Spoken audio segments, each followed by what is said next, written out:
Bonjour ou bonsoir, selon l'heure à laquelle vous nous regardez. Je suis votre chroniqueuse audio et animatrice de podcast à l'ODJ Média.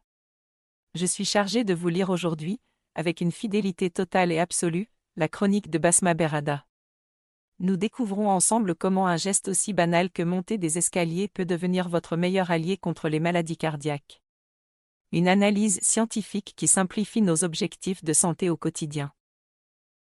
Une étude révèle que monter 50 marches par jour peut réduire de 20% le risque de maladie cardiaque, offrant une alternative simple et efficace aux 10 000 pas quotidiens recommandés.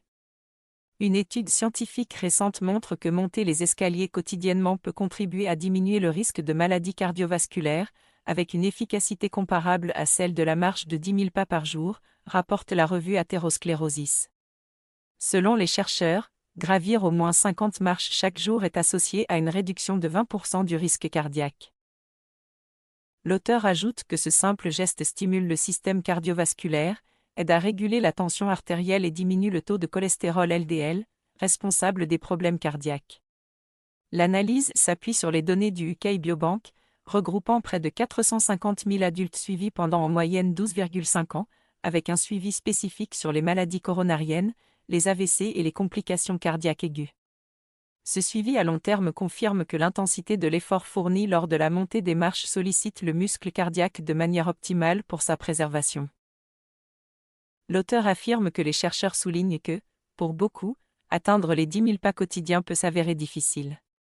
En revanche, monter les escaliers constitue une alternative simple, facile à intégrer dans la vie quotidienne.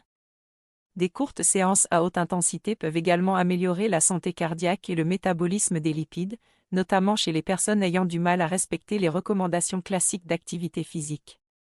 Cette approche permet de transformer des obstacles architecturaux urbains en véritables outils de santé publique accessibles à tous, sans équipement spécifique ni abonnement à une salle de sport.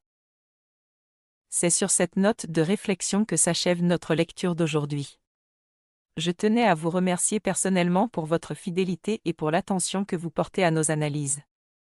En tant que votre animatrice, j'ai mis un point d'honneur à respecter scrupuleusement l'intégrité et la lettre des propos de l'auteur, afin de vous transmettre sa vision sans aucun filtre.